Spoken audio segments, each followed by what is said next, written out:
intensity is inversely relational to the square of distance. So like, you're calling me if stupid. you go, is what you're doing. Oh, we're filming, right? Yeah. This is the beginning of the podcast. This is the beginning. You should actually add it in. Okay.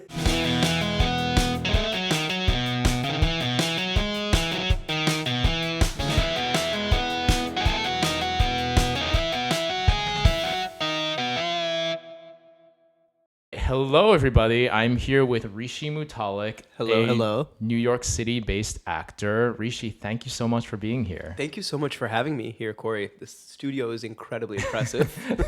Thank you so much. I appreciate it. No, it's amazing. Yeah. Thank you. I wanted to just ask a few questions and basically have a conversation. Part of my goal for like this series of videos is to not only get to know musicians, which, you know, I'm a musician, I'm a composer. A very good one. Thank you. But I also want to get to know, you know, different types of artists like actors, filmmakers. Obviously, you know, you're an actor. And I just want to sort of, I suppose, help to bridge the gap between the disciplines and to, you know, just understand and hope to, you know, come together a little bit. I love that. I think it's a great idea. Yeah. Yeah. Cool. So I wanted to just start by asking, what's your background in acting? Like, how'd you get started? I've been acting for a long time. I started acting when I was very young. I guess I was a very creative and very expressive child.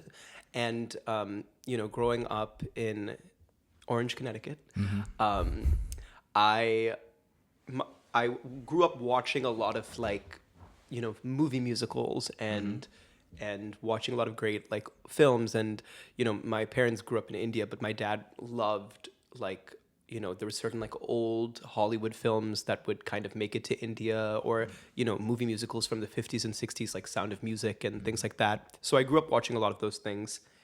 And even though my parents professionally work in like the academic medical, you know, field, they really like encouraged a love of the arts, you know, in very unofficial ways. So I just became a very theatrical, expressive kid who loved to, you know, sing and loved to recite monologues and, you know, just very naturally, like whatever I watched very much stayed with me. Yeah. So my parents eventually they saw that in me, and then they put me into like acting classes eventually. I love to like sing around the house. My mom found like a really amazing voice teacher who I'm still with to this day. Oh, wow. I know, it's been like the same one? Paul Elkin. Oh my goodness. In Connecticut. Yeah. Incredible voice teacher. Yeah, I've been with him for almost 25 years. Wow. I'm almost 30. Actually, no, it was not 25 years. Sorry, I'm aging myself. It's like 22 years or something like that. Don't say that. Don't say we're almost 30. We're almost, you know, we're 21. And yeah, and then I just started doing a lot of like community theater just because I was very interested in it. And then I met some young people who were auditioning professionally, and I started doing that at a young age. And I've continued to do that. But yeah, I think all throughout my childhood, I was taking acting classes and doing Shakespeare programs and doing like, you know, studying singing, studying voice, and you know, then also started, you know, doing both local and community and school productions, but doing theater and readings and workshops in the city. And as I've gotten older, then I got more interested in writing. Sorry, I'm saying a lot of things. Yeah. And other things. But yeah, it's just kind of continued from there. And now I continue to do that. It's really nice also that you had parents who weren't in not music, who weren't in acting, but Totally, who encouraged you to continue pursuing that road. That was also my parents. So my mother is a nurse practitioner. My father's a statistics professor. Right.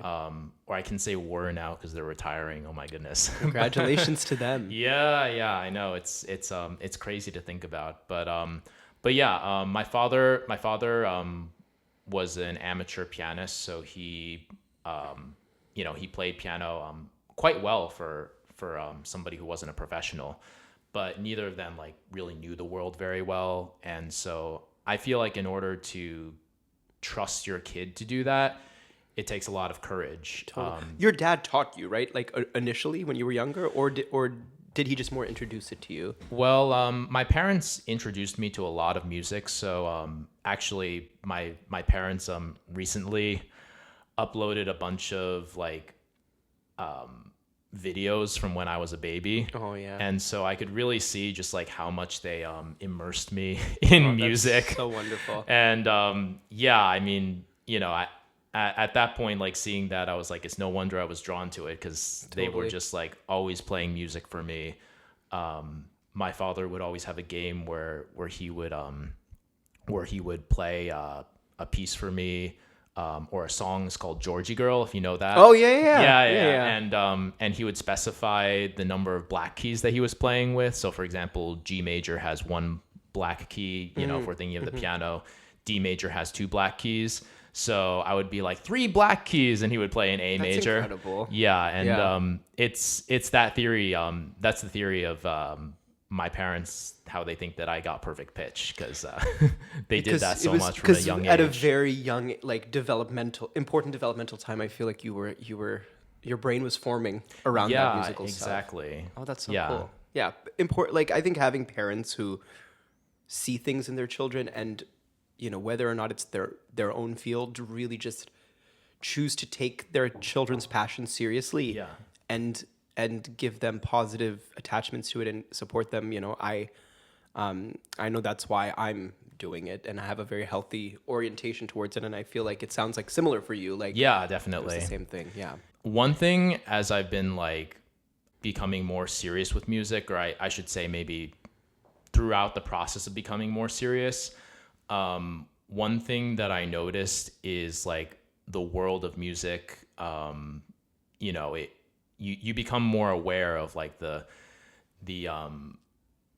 flaws, so to speak. Of course, all the great things about it and all the wonderful things. But like naturally, as you get more serious into something, you become more, I don't want to say jaded, because I feel like that's a bad word, but I'm also just sort of curious, like what's your general feeling about the acting world? Like, is it like something that you feel is very healthy?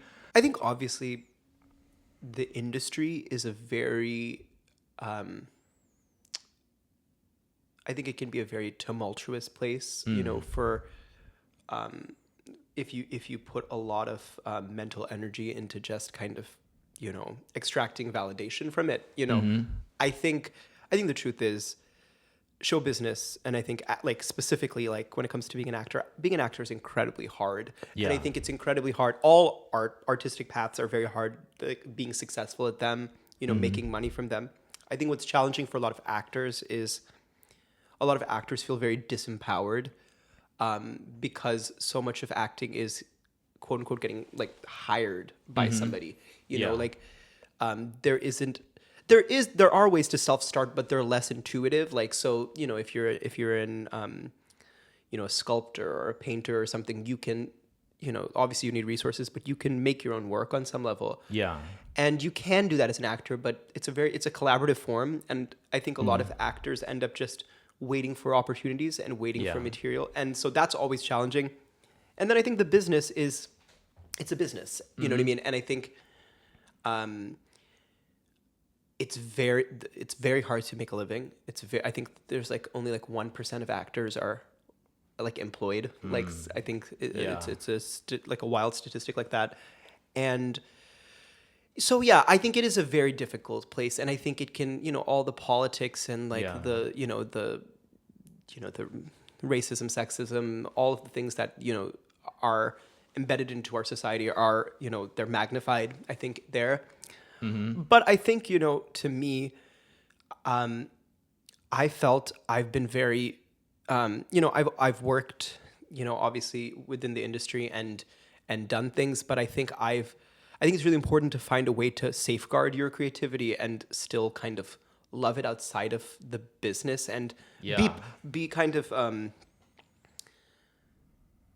devoted to your artistic practice and your craft in a way that is not kind of connected to your success. Yeah. And I think because I've kind of had a balanced thing, you know, where I haven't like worked so intensely, like consistently. Yeah. I actually think it's been a protective thing where I kind of still romanticize and like the work I do, and I don't feel jaded by it, I guess, yet. But That's good. I think it is a Yeah. very difficult profession. Yeah. Yeah. I think it's really difficult to strike that balance of being realistic, and also like, you know, keeping an open mind and a healthy mind at the same time, especially in the arts. Yeah. So yeah, that's really respectable. What do you usually do to, you know, to if you have like moments of doubt, you know, I don't get those. no, neither of us. What do you usually do to like continue telling yourself that, like, you know, just to keep moving forward? I think that's a great question. I think it's really good to have, it's really important to have good people in your life and to have other pursuits. I've always believed that specifically acting is so much about like the experience of life in general. And, you know, it's important to train as an actor and to understand how to use your voice and your body and your, you know, how to interpret text and all of that. All of those, you know, are really important aspects of the craft of acting. But Yeah. I think you also have to be a participant in the world and really live your life and have experiences like, you know, have friends, go out, Yeah. enjoy yourself, fall in love, fall out of love. Yeah, that's very important to have like a life outside of the craft that you do, I think. 100%. And I also think it's important to do that because life is more important ultimately, but Yeah. also I think it also makes your work richer too. You know what I Yeah. mean? And so for me, I think I've had moments where I'm like down on myself about it, and I try to just keep going and living and finding inspiration in other places. But also, I think another thing too is like, I think part of being disciplined is knowing that you're going to show up also on days where you don't even feel good about what you're doing. Yeah, I totally resonate with that. Right? Because I think there's an element. I discovered this like a few years ago. I was able to articulate it, but I feel like, you know, when you're learning something new, you are inevitably going to be struggling, and there are going to be days Yeah. where you're bad at it. And part of it is like you have to be okay being humbled by it. Yeah.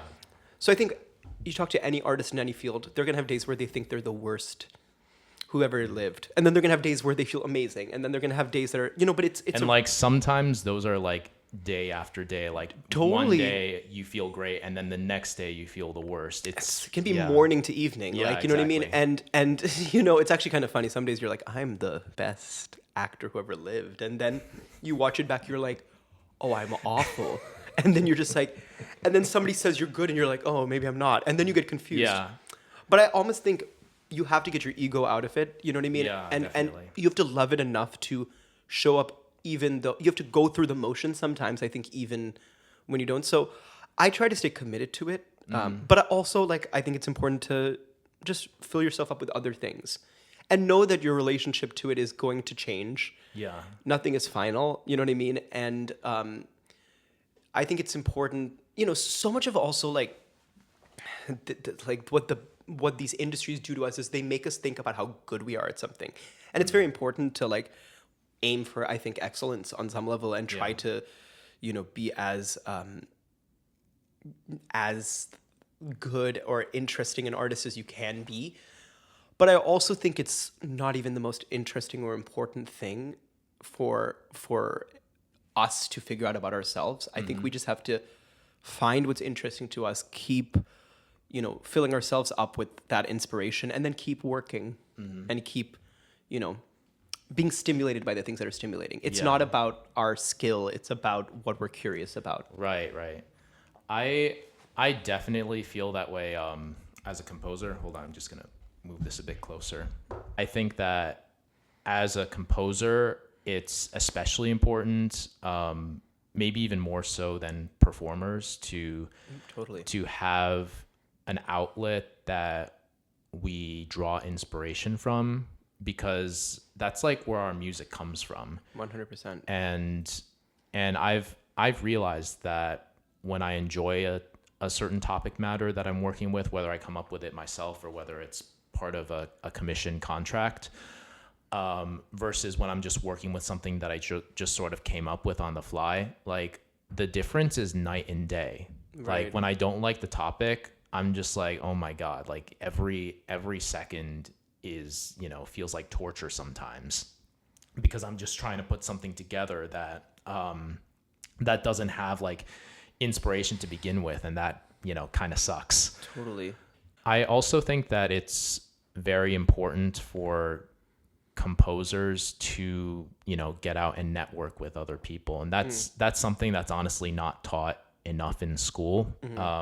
There are some schools that perhaps guide it better than other schools, but honestly, I feel like you'd be very hard pushed to find a music school that really teaches you the type of business schools that you would get in a good business program. Sure.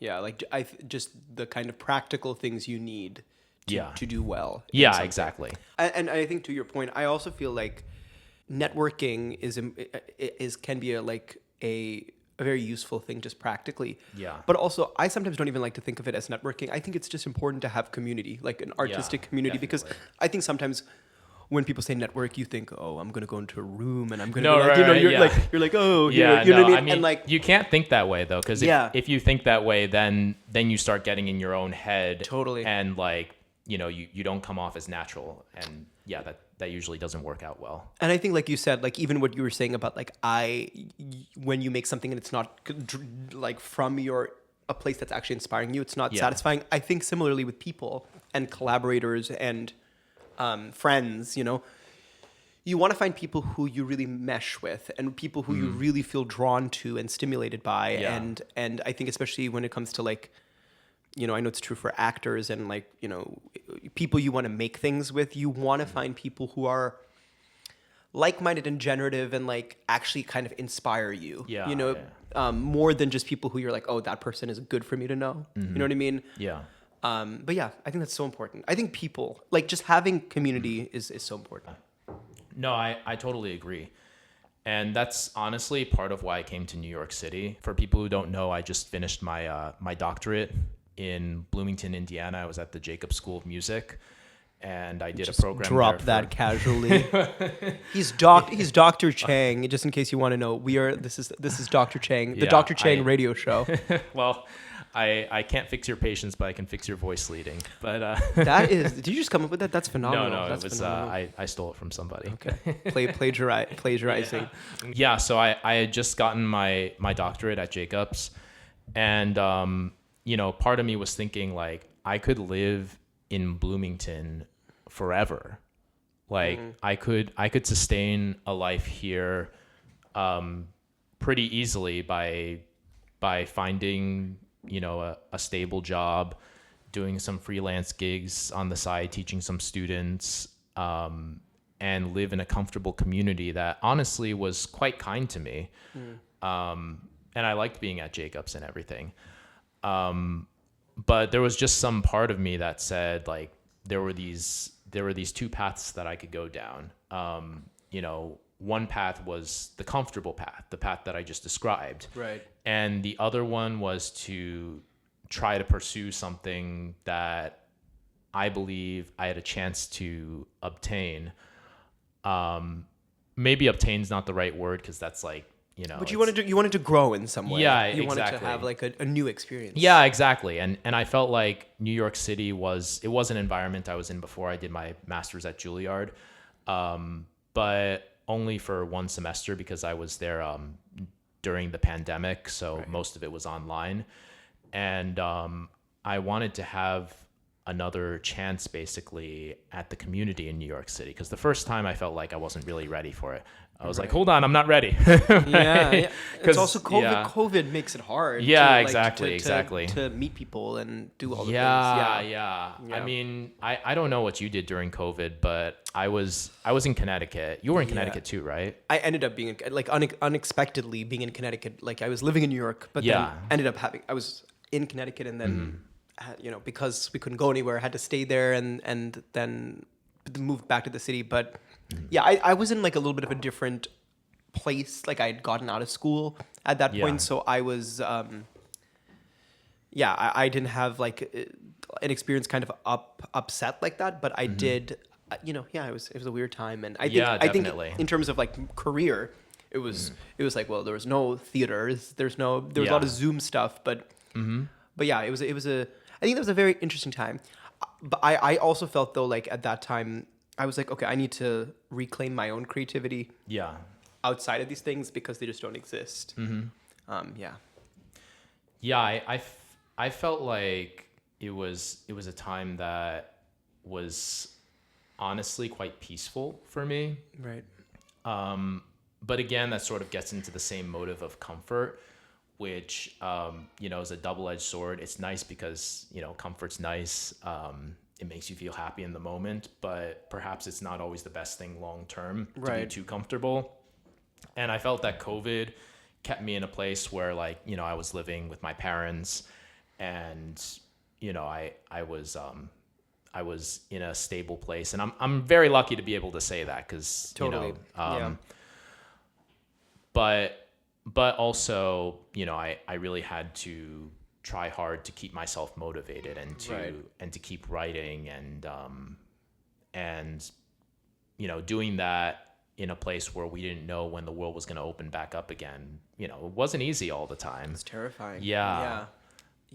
But I think that part of what kept me going was having some sort of schedule and tasks that I wanted to do. I was doing Kung Fu at the time also, and that helped me a lot. Yeah. I remember you were doing that. Yeah. That's amazing. Yeah. So it was nice, sort of going back to that outlet that we were talking about. That was a good outlet for me at the time, instead of just always focusing on one thing.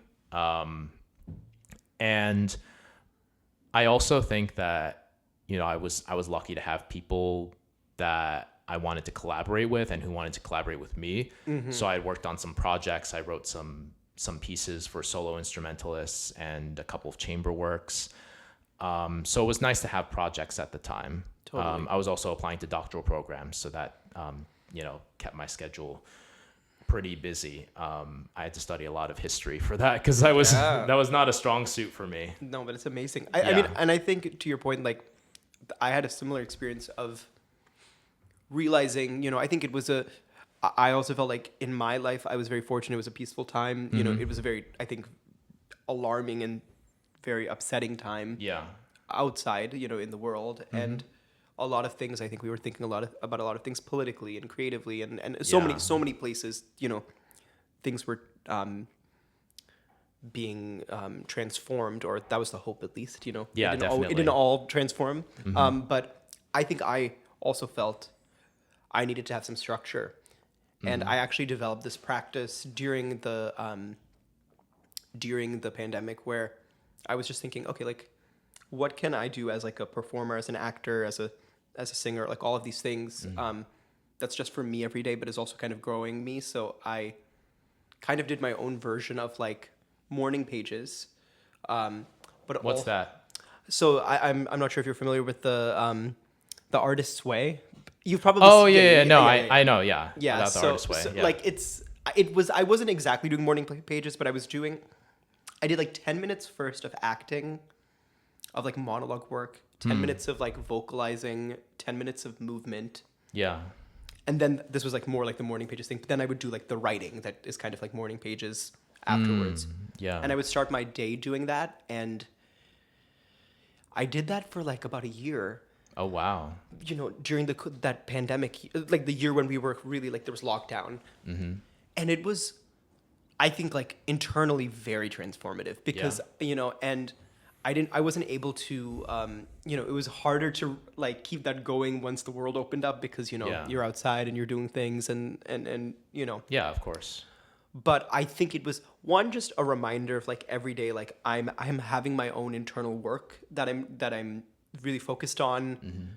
And also I was really pushing myself as an actor, as a writer, as a singer, like all of these, but doing it in a way that was very much like, this is what you do, you are what you do kind of ways. But it's hard.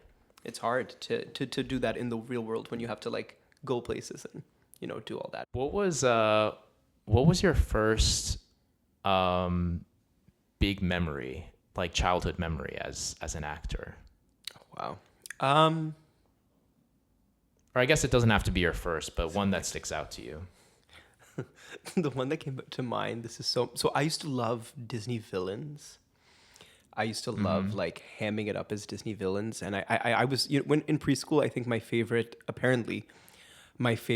activity was this thing called dramatic play, where I would just, so that's the first thing that came to mind, because I did a monologue from a Disney film for like the talent show in first grade. Which one was it?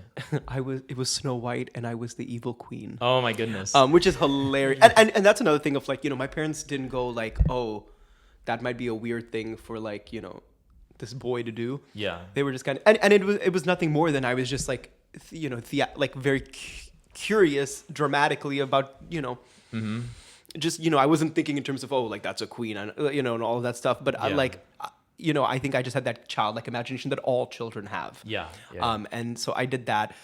I think in terms of like more serious, like where I remember really feeling like, oh, this is something specific. I did a production of the musical Phantom, which is different than the Phantom of the Opera. This is this was written by Maury Yeston. It's actually from the same source material, so it's the same kind of story, but it's a completely different musical. Yeah. And in this version, there is a flashback with the young Phantom. So it's him as a child discovering that his face is disfigured, and having like a reaction to that. And I played the young Phantom in a production in Connecticut at this place called Musicals at Richter.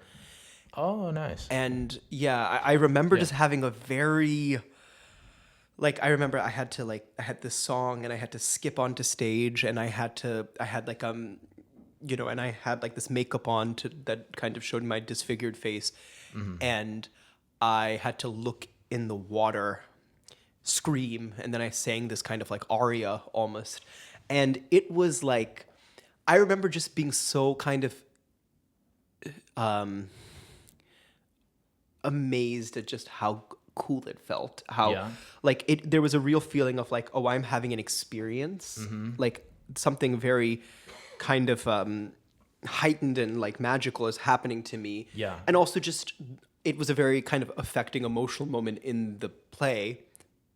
And I remember kind of people being affected by it. And also just something that was so outside of my own experience. Like I wasn't, this is a very kind of traumatized child. Yeah. But being able to conjure that with my, and also making choices too, which I think is something actors do. Like I remember both in the song being like, okay, I want to kind of have a build up here, as a kid, like not really having sophisticated language for it, but I was like, I want to have like a build up here. I want to have a gesture. And I remember kind of feeling this creative thing of like, oh, I'm building this moment. Yeah. Right. Yeah. So that was the first one that I can remember. Yeah. I'm always fascinated by like how actors are able to get into the story. 'Cause I feel like personally, I mean, like I've said, I don't really have much acting experience, but like I've had those moments where I've like tried to I've heard. Can I just say, like a character? Yeah. I know several people who went to high school with Corey Chang, and I've heard about some performances that were incredible. Wait, really? In Thoroughly Modern Millie and other things. I wasn't there, so I cannot. I'm telling your okay, fellow people. So I played. If you know Thoroughly Modern Millie, I played Ching Ho. Yeah. One of the Chinese brothers, and I want to say I don't want to say it, but I kind of got that role by default because listen. Sometimes we're not cast. Sometimes we're not cast because we're not white. And sometimes we're cast because we're not white, and it, but yeah, no, I've heard about your things, but you were saying, that's really funny, but that one was particularly hard also because I had to speak a lot of Chinese, and to this day I still don't speak very good Chinese, but that was particularly difficult for me because I had to speak in this other language, which I felt like also maybe took a little bit of the pressure off at the same time because like my inflection in Chinese, it just I felt less connected with Sure. it. So I felt like if I wanted to act like sad or happy, it wouldn't be as important, necessarily what I was saying. I wouldn't have to like think of the specific words because the words meant less to me. It was you were liberated from it, but because there was some distance. Yeah, almost. exactly. Yeah. But just in general, like when I'm acting, I feel like I think, in terms of what I think in terms of like, how does my face look? How does my body movements look? Right. Is my foot out too much? Little things like that. And, I know that, for professional actors or like yourself, you don't think Ideally, in those types of terms. Yeah. I think. Listen, I think it's hard. I think the hardest part about being an actor is battling that self-consciousness of like being so aware of what you're doing, and you want to get into a place of like where you're kind of not necessarily outside of yourself. Maybe some people would describe it as that, but to me, it's more like you want to get to a place where you just feel unaffected by yourself. Yeah. And you're not thinking in terms of like your self-awareness is like it's dialed to a different channel. So you're more focused on whatever your objective in that scene is. You know what I mean? Whatever, or whoever is opposite you on stage, and like what are you trying to convey to them?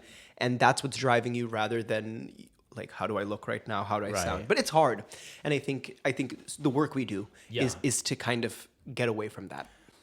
So what do you do if you're playing a character that is like far from your normal personality? Like, for example, I think you're a very nice, very gregarious guy, right?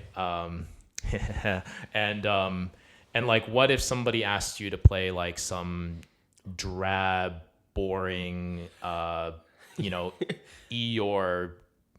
type of character? You just said like, you're a very charming, wonderful person. And what if somebody tells you to play somebody who's not as wonderful as you? Yeah, exactly. So I think what's interesting is I think there are certain people when you read it on the page, or you're like, oh, that is objectively very different from how I go about my life in the world or how I present. You know what I mean? Mm-hmm. I think part of the work of being an actor, especially if you're playing somebody who you feel is very different from you, is you want to find some sort of way in to them. Yeah. So you want to find something you can relate to, or you want to place yourself so much so into their shoes to understand why they make the decisions they make. And I think the truth of the matter is, I believe, it's very important that we all face that we have all kinds of impulses in us that we don't act on. Like if I was playing somebody who was doing things that I kind of found very abhorrent, or just thought was a very violent person, or very whatever it is, we all have those impulses, and we the human mind and human behavior is incredibly complex, and we are all capable of things, and I think it's understanding why people make those decisions. I think I don't necessarily agree with some people who talk about you have to love them. I don't even think you need to love them, because I don't think everybody loves themselves. You know what I mean? Yeah. I think you just need to get to a place where you understand what they are trying to do and why are they making those decisions. And if you can outline that and move towards that in an imaginary, safe way, then you can play them. So like an example is I had to play this character. I've been like part of the development of this play called Strange Men, which is about a men's dating support group, but it's really about like very damaged men, and it's and I'm playing this character who's is a misogynist and somebody who's very influenced by like incel kind of propaganda online, and he sees that as the reason that he hasn't like slept with women in a long time, or like women are predatory to him, or he thinks they're predatory to him, towards him. And it's a character that when I was reading some of the things I had to say on the page, I was so disturbed. But Right. I think, and I don't. Like a part of you probably thinks like, even though it's the character saying that, I'm still saying the words, right? Right. And you also have to get into the mind of somebody. And, I didn't believe I had to love them, but I think I had to really I think I had to just do the work of understanding what are they doing in this scene? What, like, they're saying all of these things, but how do they understand it? Yeah. I wanted to research the kind of things they were being brainwashed with. And I think you do that in a way where you don't, it's not that you don't have your opinions on them, but while you're working on it, you kind of just are like, okay, let me just understand in this scene, he's talking to this person this way. What does he think he's doing, and what is he actually doing? And what is his objective in the scene? How does he see what he's doing? And I think I started working towards that. And then eventually you find all these other colors, you understand people, what makes people very vulnerable. You understand why they use the tactics they do. Yeah. And you walk away with at least hopefully a little bit more of like a way into them. Even if you don't think it's justified, or even if you ultimately at the end of the day are still like, that's a damaged person. Right. Yeah.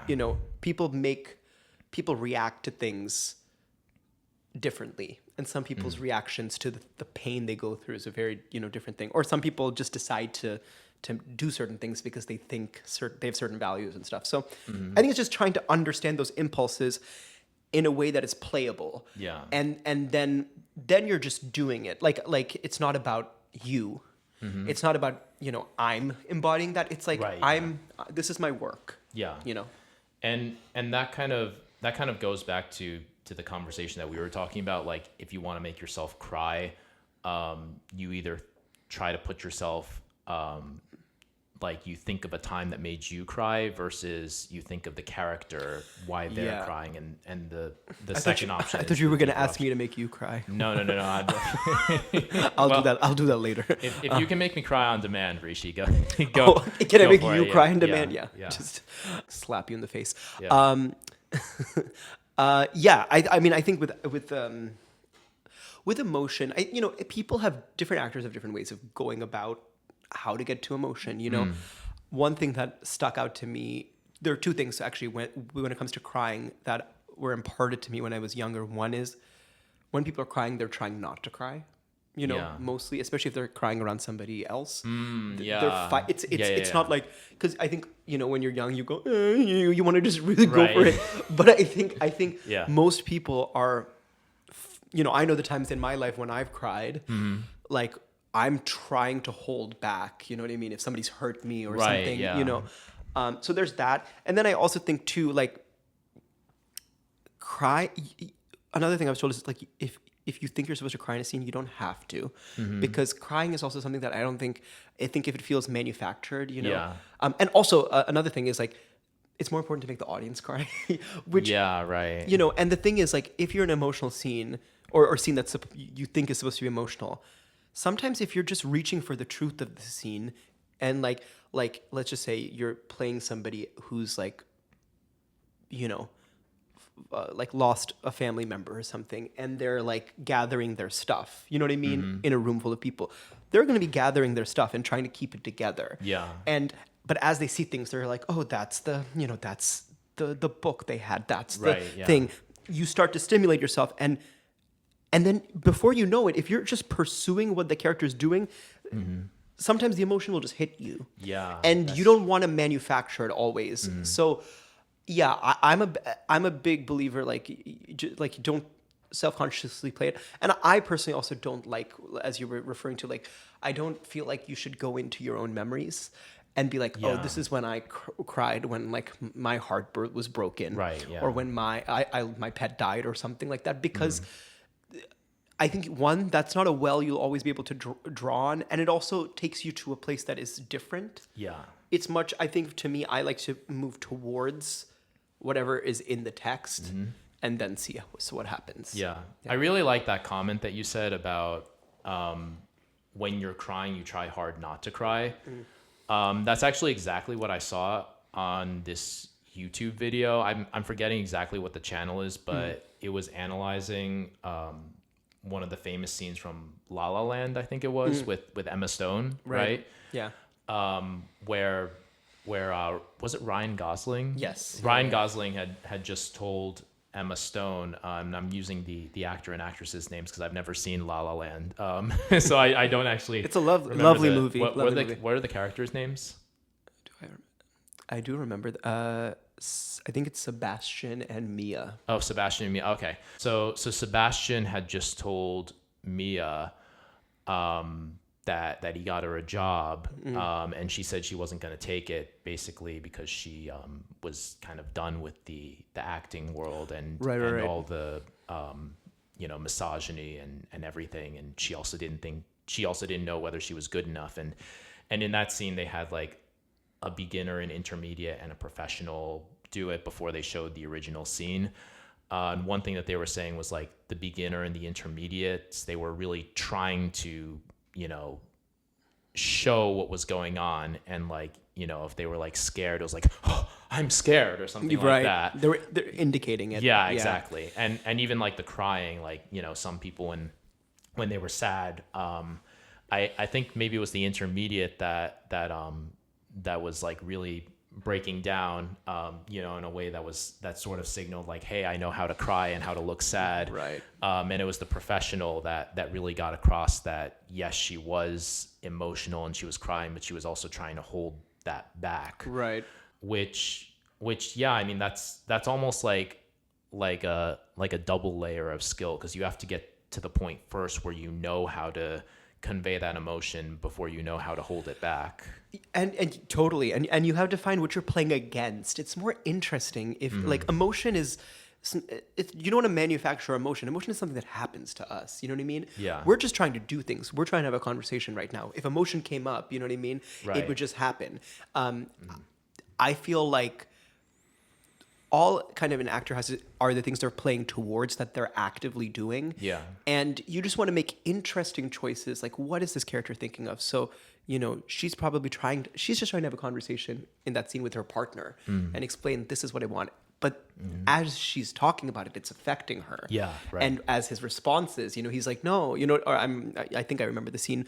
But yeah, it's like, I think a lot of people, like, there are certain things that people consider the markers of good acting, which is like being able to cry, being able to do this, like, and like 100% it's a skill to be able to learn how to, find emotion and be able to learn. But I think it's really important to stay connected to the objective of the scene, to stay connected to the material, because you're not actually going to convey what needs to be conveyed. You don't want them on some level. Like, sometimes you'll see a performance where you're like, that person was amazing. You know what I mean?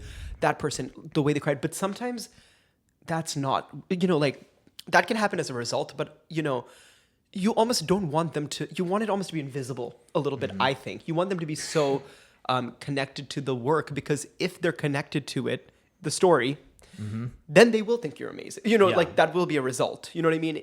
If you can be convinced or so captivated by the story, then the actors have done their job. You know, you don't always need to hear, oh, that person is incredible at crying. You don't want to be thinking that while you're watching something. What do you usually look for in an amazing performance? Because, like, for music, I feel like I can describe what I think is amazing about a piece of work that I listen to.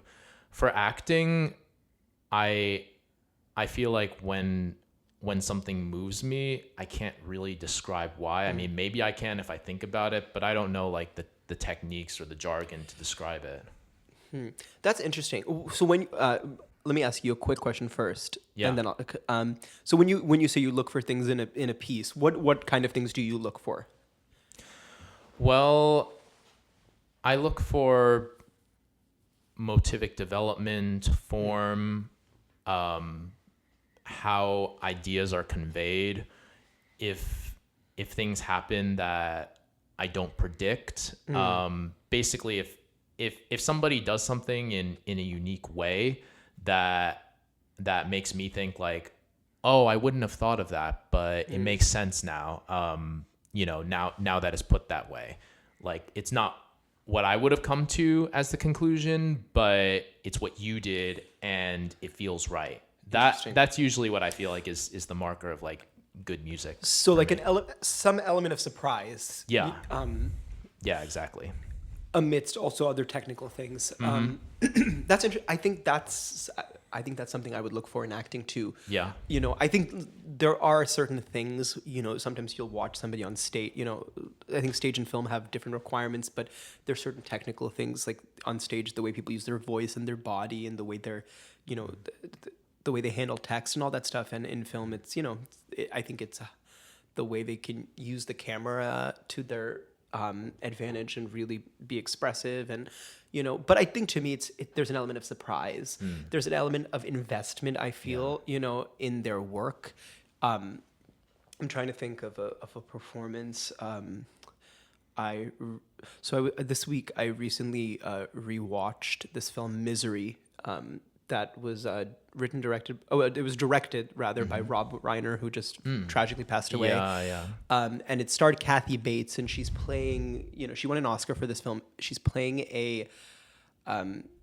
it's based off of Stephen King novel or story.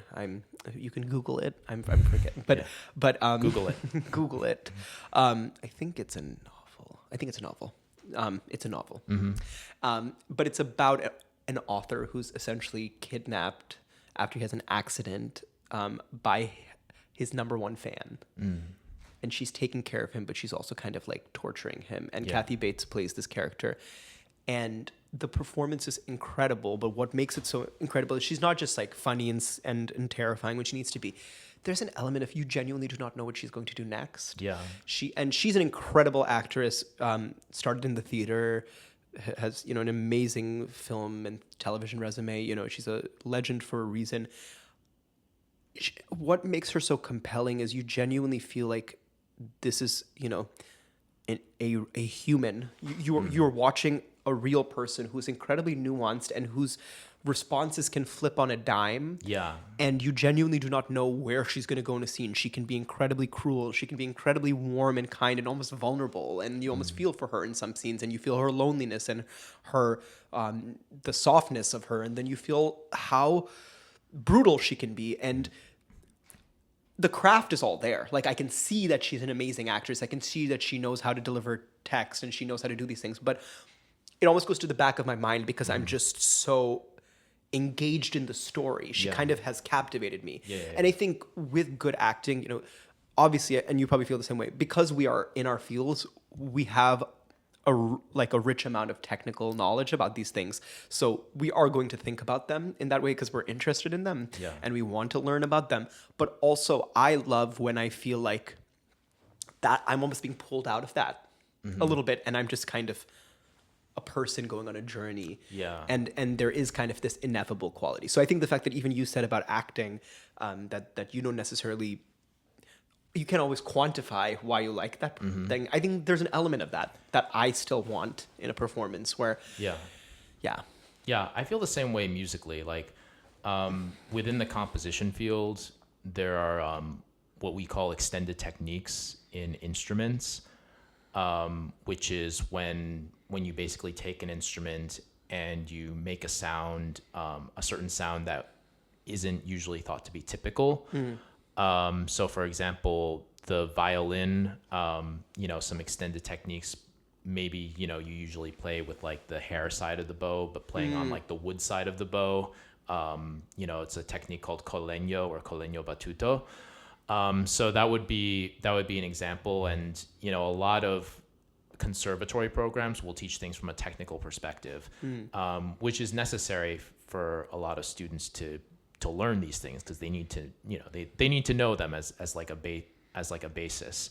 And the goal isn't to necessarily teach them to use as many of these techniques as possible, but to learn how to incorporate them into their own language. So once you get the technical basis and you know what these techniques are and how to use them, the goal would be not to stay in that place where you're just boom, boom, boom, boom, throwing out techniques everywhere, but to incorporate them and to, you know, almost use them in the way where you feel like you're not using them, where they're not extended. Filter is how I them. feel. Filter them through your own creativity. Yeah, exactly. Totally, and I think that's true in the acting world and in like for writers as well. Like I think there are rules and there's a certain level of like there's a craft that you want to learn. There's techniques you want to learn, but you know sometimes I'll see a performance where I'm like, oh, that performance is correct. I like to say, I'm like, okay, yeah, they're doing all the things, but there is something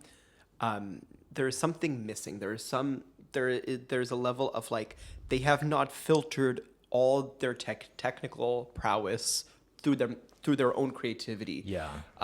You know, and also then you can kind of go on, you can push towards the edges. The thing too is like, I think one thing people ask a lot is like, you know, there's certain ways you learn about, I think a lot of actors will use the term like dropped in. Like where they're somebody's very interesting. I've never heard that term before. Yeah, it's like you're very in the scene. You're very kind of, and it's not an official term. I think it's something that's more recent actually that people have started to say. Okay. But to me, it's like, you know, there's maybe a ways to like be natural in a scene or to feel like you fit into that scene or the emotion is happening to you rather than you're happening. But it's also like when you're, you know, depending on the tone of the writing you're doing or the tone of the thing you're in, you can push against the boundaries of that if you're doing it in a thoughtful, interesting, dynamic way. Yeah. You know, I think and yeah, so it's like technique I think is an incredibly important thing that in a ideal world is kind of, it's giving you fuel, but it's not the whole thing. You know what I mean? Yeah. Who's an actor that that might be considered to have good technique, but isn't get me canceled. You're gonna get me walking canceled. That's right. Jesus. Yeah. Now we spill the tea. So okay.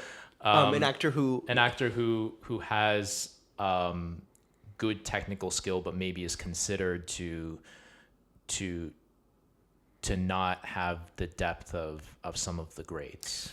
I'm going to cheat a little bit and do somebody who's really dead, who's like been there. So there's a famous... Fair enough. Well, I think because it's also like a useful thing. So there were, you know, more than 100 years ago, there were these famous actresses, two very famous theater actresses. One was Sarah Bernhardt and one was Eleanor Aduza.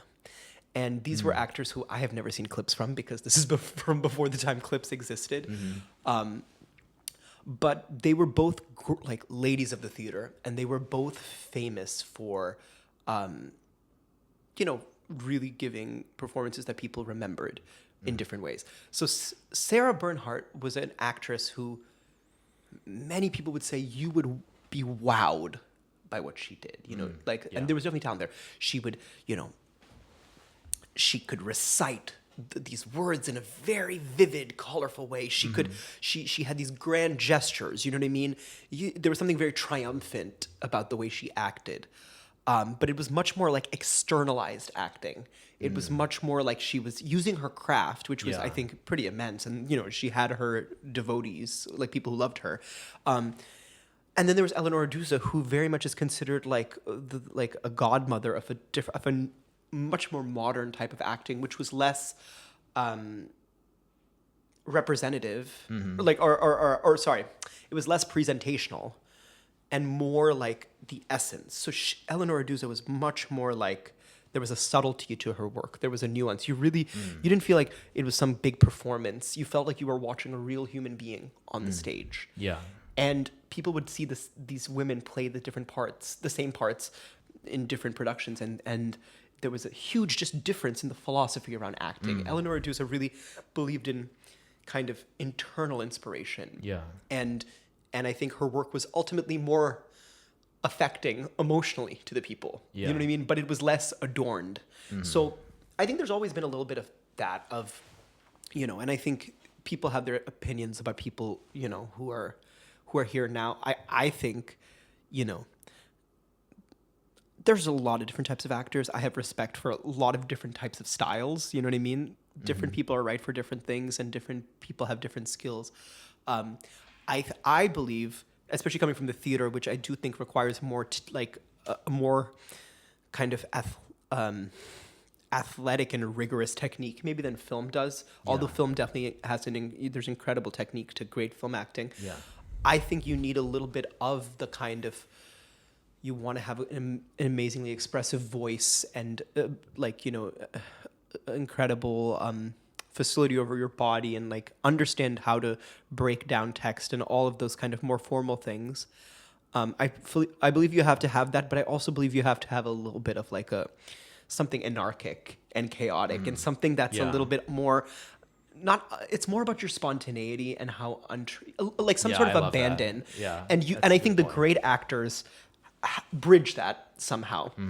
They have that technique, but they're able to, they can flip something over in themselves that is different. And I think I respond to different things, but ultimately it needs to be truthful. And I feel like there's a bridge you can find in there that's truthful. Yeah, definitely. Yeah. I want to go back to a word that you used, which is style. And you said that all sorts of styles should be valid, right? Yes. And that's exactly how I feel about music. But it's not how everybody feels. Like there are some people who you might call like the classical snobs, or there's also the term that's thrown around called like the gatekeepers, like people who are gatekeeping. Sure. Which I'm sure that, you're also familiar with in your world. But, people who are like, this style is good, this style isn't. Like, for example, there's a lot of people who love classical music who don't consider rap as a legitimate as a legitimate genre of music, which I think is very silly personally. But is there any of that in the acting world? 100%. I think, and it's complex. I think it depends what you're specifically talking about, because I think there is the element of like highbrow, lowbrow type of work, right? Like you can, there's some people who come from the world of like the theater and doing like, more classical theater, like the Greeks and Shakespeare, and which is interesting because Shakespeare was not considered like hoity-toity in its day. Shakespeare was kind of the people, but like there's or they come at people are very didactic. People have their own takes. Some people are very like classical over contemporary. Some people want a more formal type of acting.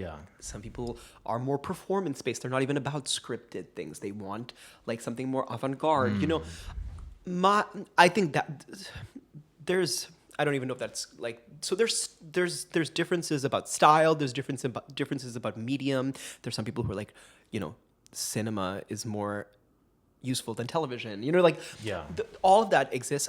I think for that specific thing, I think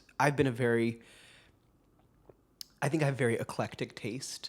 I think I've been drawn to all sorts of different things, you know what I mean? And I don't like the kind of elitism that comes out of not dignifying something with worth. You know what I mean? Like there are different ways of expression, and there's a different rigor, like, and at times it just becomes another form of classism or another form of like bigotry I think to say something is not worth consideration.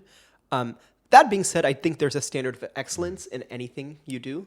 And I do believe in whatever the form it is, like doing something well. So like in acting, like if you're gonna star in a in like a Tom Stoppard play, which is very, very rich, beautiful language, very cerebral subject matters, incredibly kind of composed way of writing and acting. There is a technique to doing that you need to meet. And if you're doing a sitcom, you know what I mean? There's still a something you need to meet. Right. Exactly. And I only get, I think, defensive when it feels like, if I could go on a soapbox for a second, I think sometimes. Sure, go ahead. I think we're now in a space where like knowledge is very much being looked at suspiciously. I think it's kind of something that happens when you have like fascism, and you have like we have so much inequality in this country, and we have so much we have this world in which we have such wide gaps between the haves and the have-nots, you know what I mean? And some people, use that as a way of kind of exploiting, like, this is for this people and this is for not, you know what I mean? Yeah. And it's something that's internalized by all people. Like, there are people who don't have access to Shakespeare or to the classical music who are starting to internalize, like, that's not for them, or that's for like for wealthy people, or that's for, just a certain kind of person. And I think that's incredibly dangerous thinking, and it's incredibly destructive. And I think sometimes then, like, things that are more intricate or more require a little bit more study get kind of devalued, or they get a little bit like, people start becoming suspicious of knowledge and rigor and things that are a little bit harder to understand. Yeah. And I think in a world that was more just, where inequality was not something we had to compete with, we would hopefully create space for the fact that, like, young kids can fall in love with classical music and Shakespeare and stuff. And also there is a discipline to it that is rich and important and not a bad thing. Yeah, absolutely. You know what I mean? But then also, like, there's entertainment that's also very much accessible, and that's great. I do believe there are standards of excellence that serious artists set for themselves, and I don't believe those should go away, but I also believe we need to see the value in different types of things. I think that standards of excellence should never compromise individuality. So the way that I say, which, individuality is very subjective also, but I think that where it starts becoming a problem is when people impose their own will onto what is and what isn't and what's supposed to be. Sure. Versus just elements of technique, I feel are ways that you convince your audience to enjoy your work more. It's just like, sort of everyday greetings, for example, like, if I say, like, hello, how do you do, or something like that, like, that's my own type of greeting. You might have a different greeting, versus, like, if you're like, doing something rude, then that might be a more objective thing that people can point to and say, like, hey, that's not cool, right? Interesting. Yeah, that's, yeah. I would agree. Like, I think I also just think there doesn't have to be an agreement on things. Different people and artists and practitioners have different opinions on things and different ways of working and different ways of making things. And, like, we don't always have to agree, but I think there has to be just a respect for everything. And, I think there has to be, and I guess that is to what you're saying about individuality. That needs to stay there. You know what I mean?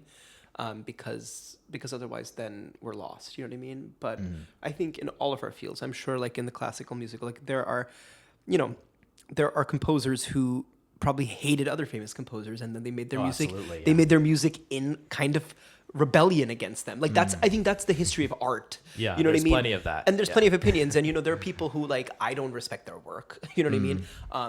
But they might not respect mine. You know what I mean? And I'm not saying, and I think we all, I think people should take their work seriously and have that, as long as it's just based in respect, and I'm just a believer that in my own life, like, I'll just give an example. I've been the beneficiary of so many different types of work. Like, so I love, I really love, theater and film that is incredibly stimulating, that is a little bit like less transparent, a little bit less obvious. Like, I love, work that is a little bit more surreal, or a little bit that doesn't reveal itself. You know what I mean? That is much more about the experience of, watching it itself is kind of a provocation.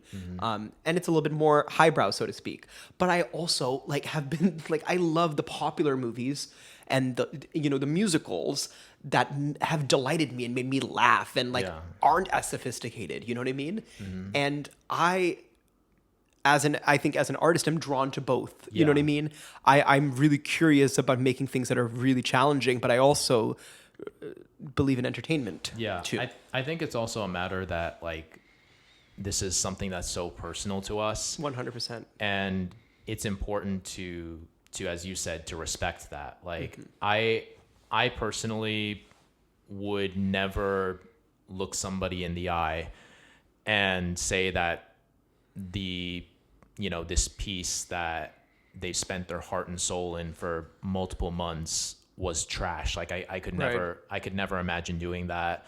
I try very hard not to even cut somebody down behind their back about that, because I think that it's something that's very important to them, and something that you spend a lot of time in, right? Right.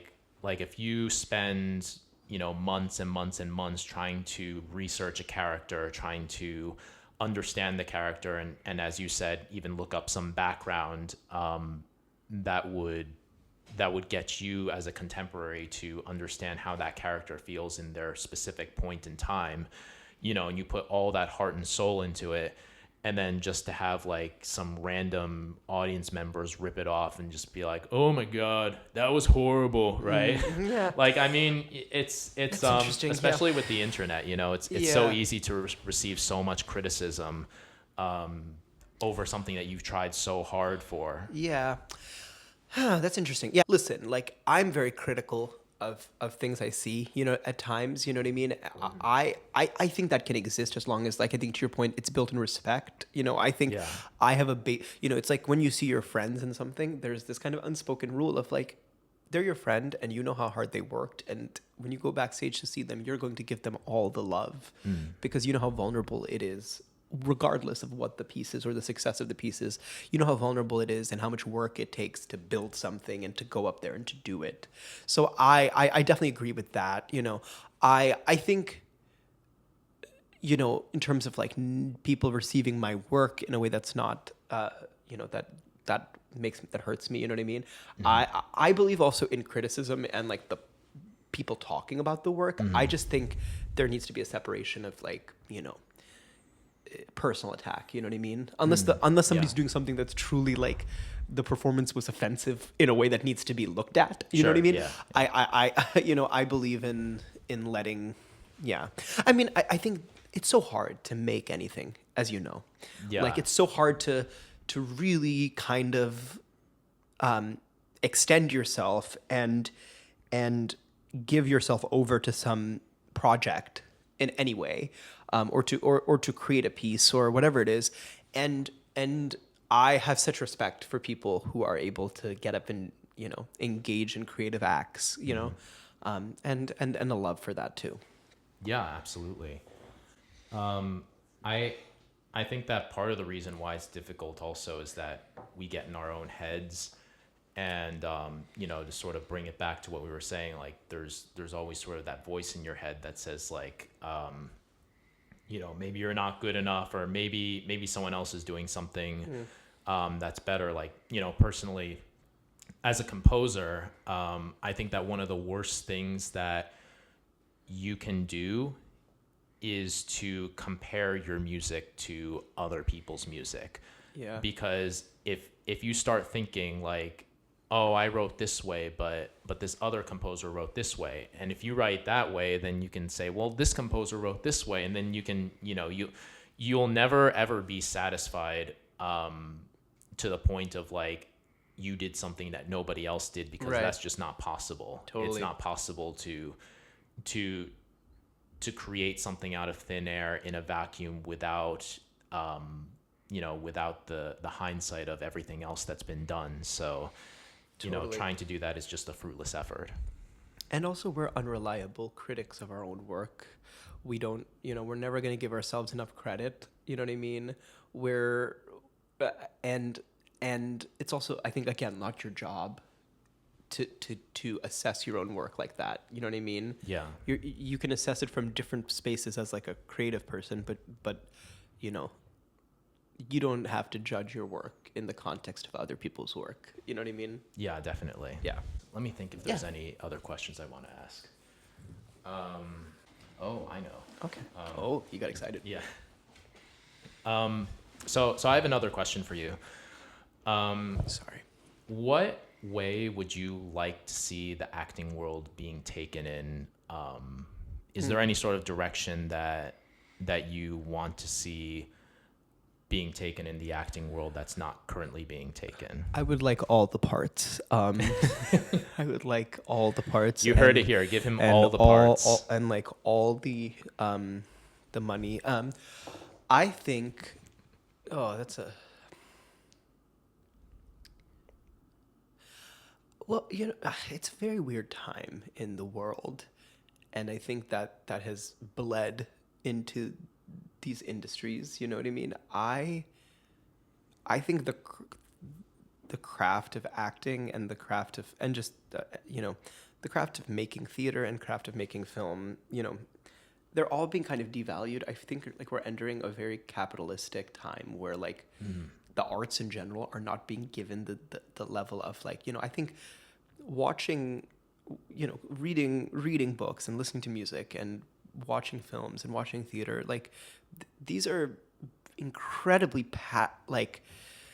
beautiful, powerful, enriching, thought-provoking things to do. And I feel like because of the world we live in, it's kind of like the role of the arts is just like shallow entertainment sometimes. You know what I mean? And I think it keeps us from engaging with the power of these forms.